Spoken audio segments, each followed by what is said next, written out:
Looks like we are live. Welcome everyone to today's live expert session with lupus warrior and registered dietitian nutritionist Tanya. Today we're going to be talking about helpful foods in lupus.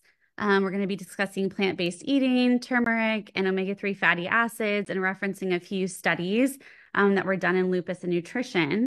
And I'll let Tanya dive in a little bit about her background. She's a really cool story because she herself is a lupus patient. She's been through this.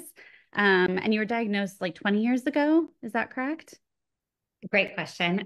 So my autoimmune diseases, my first diagnosis was actually now at this point 24 years ago. And since then, I had been diagnosed with a lot of other autoimmune diseases. Lupus was now coming up on 10 years ago.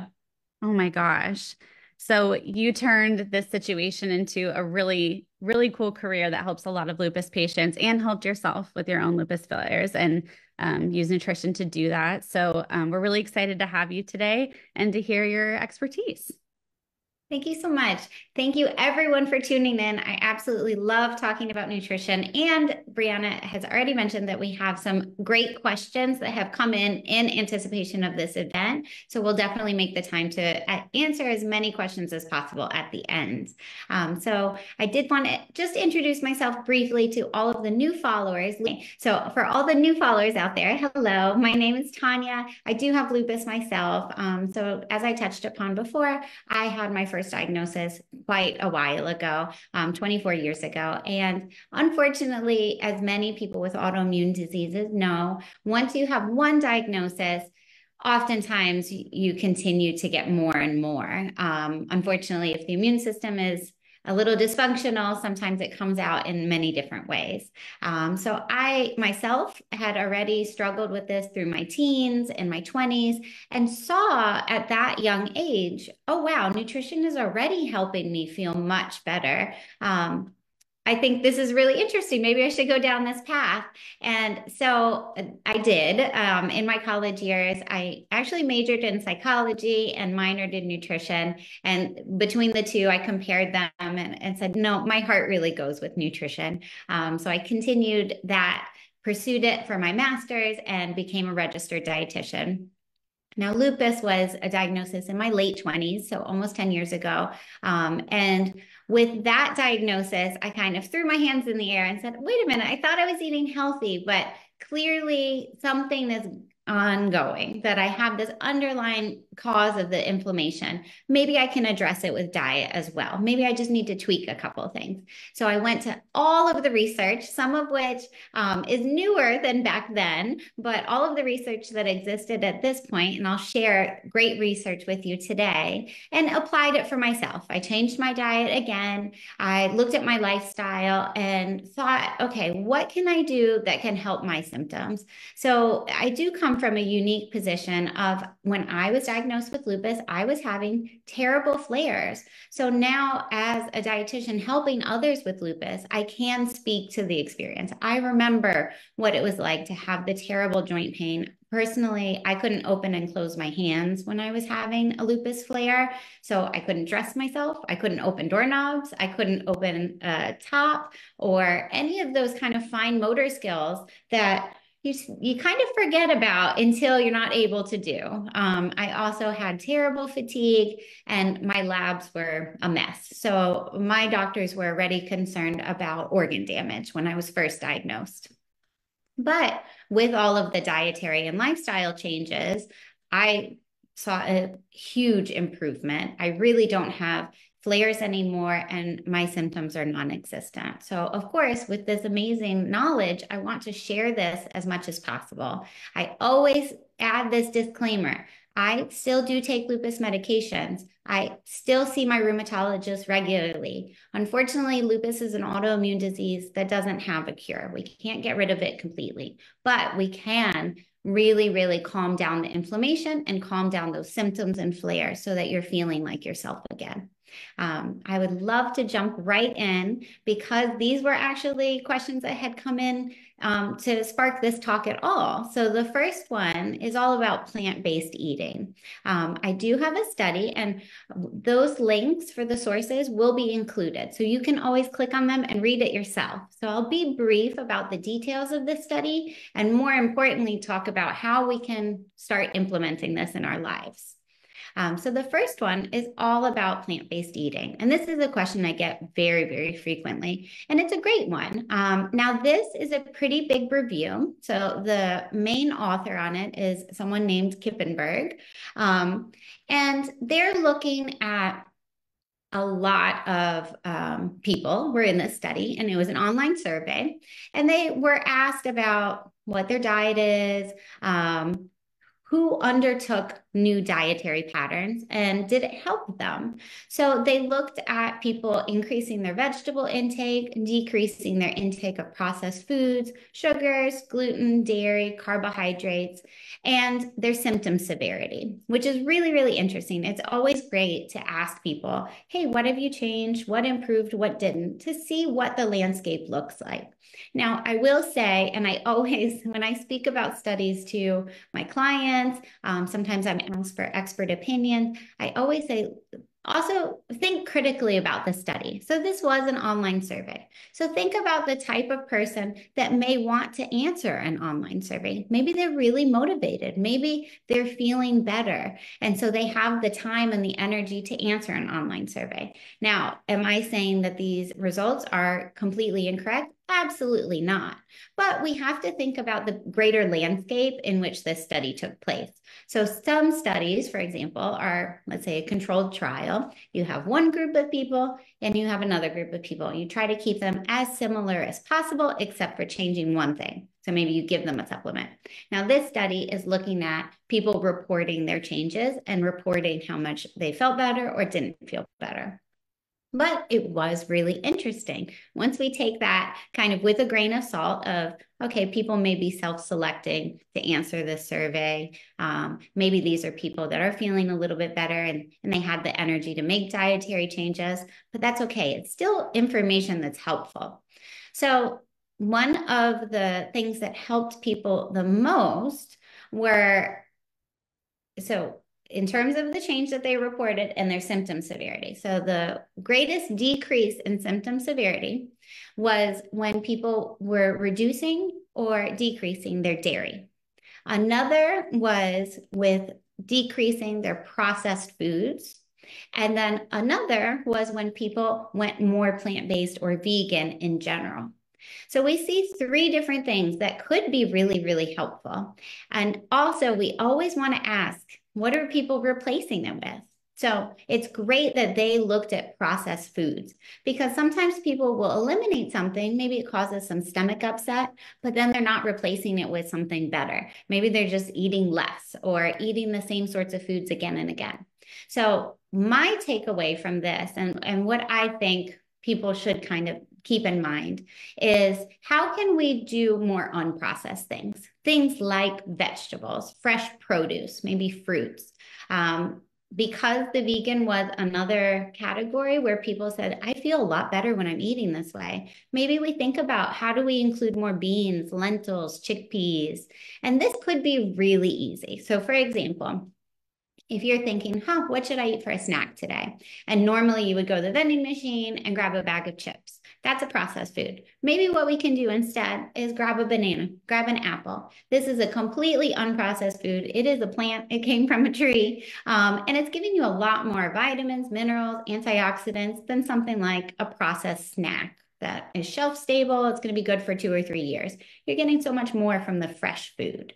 That's one example of a way that you can implement this. Maybe if you are the type of person that likes milk in your coffee or cheese on your sandwich, maybe something to reduce your dairy intake could be just switching to an almond milk, maybe a soy milk, oat milk. There's so many milks these days, flaxseed milk, and see how that makes you feel. You are the expert in yourself. So these studies are great as in a way to get information, but whenever you implement the changes in your own life, I always recommend people journal their symptoms, see how they're feeling before and after they make a change, and keep track of what you're changing, because you're the expert in, oh, my stomach does feel a lot better. That's a very subjective thing. But if you write it down and maybe give yourself a scale of, well, before my stomach discomfort, I was really bloated. I was very gassy. I would have rated this a 8 out of 10, very uncomfortable. And now with these dietary changes, whatever you try, maybe I'm a 2 out of 10. I'm feeling a lot better. But now you've taken something that's a little bit hard to pin down. Do I feel better today? How much better? Over the course of 2 months, it would be hard to remember. But now you have a record. Oh, yeah, back then that week was a terrible week, and these were the sorts of foods I was eating. That was out of my usual. Maybe it affected my stomach in a negative way. And then keeping track can also help you figure out what helps. The other examples of how we could implement some of these things, instead of cheese on your sandwich or on a wrap or on your salad, maybe using something like avocado. It's a great source of healthy fats, fiber. It tastes delicious. And so it doesn't always have to be, oh, I'm taking things away and feeling deprived.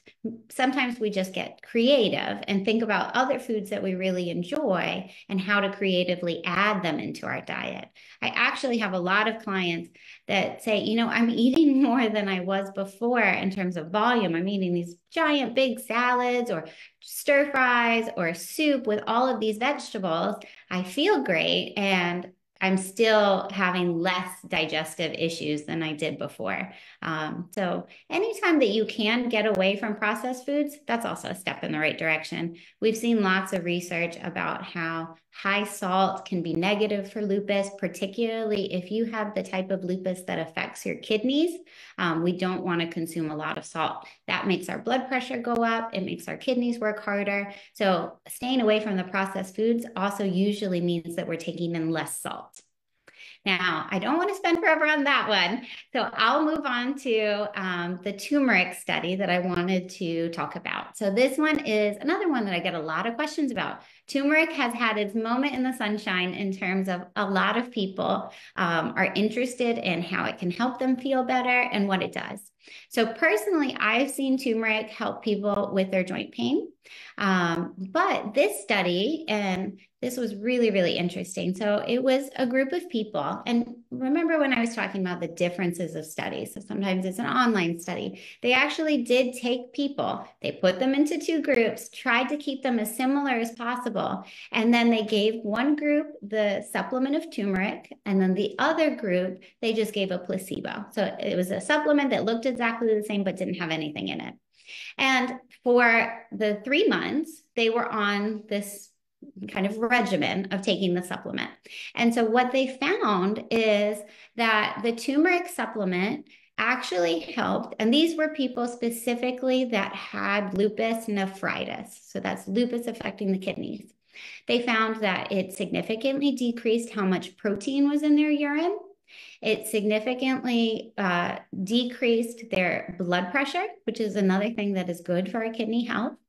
And it decreased how much blood was in their urine. So these are 3 big, big changes that are really, really helpful. Whenever your nephrologist, which is your kidney doctor, or your rheumatologist is looking at how your lupus is affecting your kidneys, they're very worried about this. Whenever you submit a urine sample, for example, that's what they're looking for, out of many things. But how can we implement this in our life? So I always tell people, please do be careful with supplements, because if you are not getting it from a trustworthy company, they're not very regulated. So they could be putting all sorts of things in that supplement that they say is turmeric, but actually might have some filler ingredients and things that they're not describing on the ingredient label. So always talk to your doctor about it first and foremost. Make sure that they're on board. And secondly, get your supplements from a a trustworthy source. So perhaps it's a company that's well established that submits their supplements for third-party testing. That means they're giving it to another company and saying, yep, you test what's inside, we're confident in it. And that other company is being paid, granted by the first company, to tell, okay, here's the report of what's inside. But that's a great way to, at least if the company is going through all these steps, generally they are putting what they say is inside the supplement. However, if taking a supplement feels uncomfortable to you, this is a really easy thing to add into your diet. So for example, you could make turmeric tea, and you can do that with fresh turmeric. You can do it with powdered turmeric. They make turmeric into tea. They make turmeric into tea bags. And additionally, you can always make it like a puree. So take the root of turmeric. I find that they usually sell it in a box, and that's too much. I can't handle all of that at once. I'm not consuming that much turmeric. And I put it in the blender and puree it and freeze it as little ice cubes. So then you can make it a tea. You can put it into a stir fry or a curry dish. With chicken. You can use it in a lot of different ways. So that's a great way to use turmeric in your life in the food form. It tastes delicious. Also, it's not a bad taste. It's a little bit earthy, and as a tea, it goes really well with ginger as well. So our last study is all about omega-3s. And a lot of people ask questions about this too. Now, this is another place where I will say, be really careful with supplementation. So I was actually just asked by a reporter to speak on omega-3s because another study came out that showed that fish oil supplementation, it's a little bit controversial for some people, especially with cardiovascular disease or basically heart health issues. It's been shown to be helpful, but they found in a very big study that people that were taking fish oil that had no heart disease risk, that they actually were taking the fish oil and it was being associated with negative outcomes. So I would put a little asterisk with fish oil of be careful with that because we're not really quite sure. The evidence is pointing in multiple directions. So definitely discuss with your doctor. But omega-3s can be found in a lot of foods. So we don't need to do it in the form of fish oil. So what does this study say? So this was a study by Remisar. And what they looked at was a literature search. So they looked at 13 articles. And what they found is that there have been some that have demonstrated benefits and that there's still conflicting in evidence on both sides. So it's kind of like this is a work in progress. We can still stand to learn more. But what we can see is that there was a potential benefit on disease activity and then also anti-inflammatory benefits. So what does that mean? And what can we do with omega-3s? If we're not going to take fish oil, how can we get them? So if you like fish, you can consume salmon, tuna, sardines, herring, mackerel. If you don't like fish, that's okay too. You can also do chia seeds, ground flaxseed, walnuts, almonds, olive oil, avocado oil. There's so many sources of omega-3s in our diet. And the thing is, we don't only have to consume omega-3s, but often people, if you're consuming a lot of processed foods, you're consuming a lot of omega-6s and not enough omega-3s. So if we can get that ratio a little bit more even, then that can be very beneficial for our heart health and some of these studies are showing for our lupus as well. So basically, I would say try to consume those foods. So how can we consume those foods? Maybe instead of a portion of red meat, you can add salmon as an entree. Perhaps instead of snacking on I'll pick on the chips again. Instead of snacking on the chips, maybe you get a little baggie of mixed almonds and walnuts. There's always trail mixes with little dried fruit as well. You can always crumble walnuts on top of a salad. Ground flaxseed is so easy to put into a smoothie. Sometimes people also just drizzle that on top of their salad or stir fry. It really doesn't taste like anything. It's powdered, so ground flaxseed is already ground up.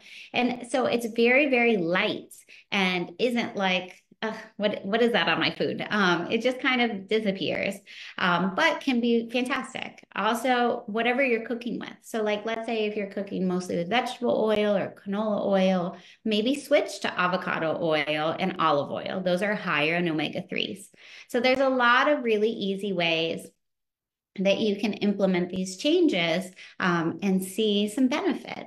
I would also say like diet is a really, really important part of this.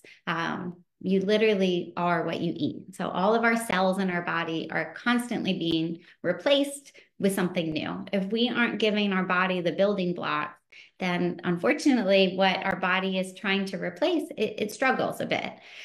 So as much as you can, think about food as a way to nourish your body, as a way to show love to your body, as a way to give yourself grace. Sometimes people have really complicated relationships with food, which makes it hard to choose things for the health factor, but those foods can also taste really good, like salmon, a seared salmon, oh, delicious. If you don't like salmon, maybe it's a tuna salad, and you can have that on top of a beautiful bed of mixed vegetables, cucumbers, avocado, your favorite dressing. Like those things can be really very delicious and also help with your lupus. So I did want to take the time to answer some of those questions. And Awesome. yeah, thank you. Thank you so much for all the information. Super helpful. One of the questions that we received was if you have problems digesting fat, does that mean that you will have a hard time absorbing omega-3 through food? Is that the same thing? Great question. So omega-3 is a type of fat. However, sometimes when people say they have a hard time digesting fat, it depends what you mean. So if you're having a hard time maybe with fried foods or very high fat foods, like something that's greasy, that's okay. You may still be able to tolerate something like the ground flaxseed, walnuts, almonds. Those aren't very high fat in terms of the fat is very readily available. It's kind of bound up in all of that protein and fiber. So you could have much less difficulty with something like that. Oh, interesting. Okay. Another community member said, I hate the way turmeric tastes. Is there a meal or recipe that it can be hidden in pretty well? Great question. You can hide it in like a curry very well. So let's say I was just looking at a recipe for like a curry chicken, and it was like with coconut milk, turmeric, ginger, a lot of wonderful spices. And so the turmeric isn't the only thing. So it kind of blends in with all of those excellent flavors. I sometimes tell people to make a tea with turmeric, ginger, and cinnamon. And now you've got all three flavors kind of intermingling. So it may just be add more spices and then you won't taste the turmeric as specifically. Very helpful. Thank you so much. And then we also have with plant-based eating, if I want to try it, what's the best high protein item to have that doesn't cause issues in lupus? I think maybe they're referring to like legumes or. Yeah. So everyone's different. Everyone's digestion is different. Beans, lentils, chickpeas, black eyed peas, pinto beans, kidney beans. These are all great sources of protein. However, if you're coming from a diet where it's very low in fiber and you want to start including these foods, that's a pretty big jump in fiber. So I would just do it gradually because going from very low fiber to very high fiber can make people feel a little bit gassy, a little bit bloated, but that's not forever. That's just while your body's acclimating to, oh, this is our new normal where we have more fiber. So you could certainly do those sorts of high protein things. I always tell people to try to also get the least processed of plant proteins. So for example, beans, nuts, seeds, mushrooms, those all have proteins, peas. However, sometimes people go plant-based and they're like, well, I want the exact equivalent. And then they'll have something like a very processed, there's a couple different brands and I won't discriminate against these brands, but like a hamburger that's plant-based, there's many different companies doing this, but those have a lot of ingredients.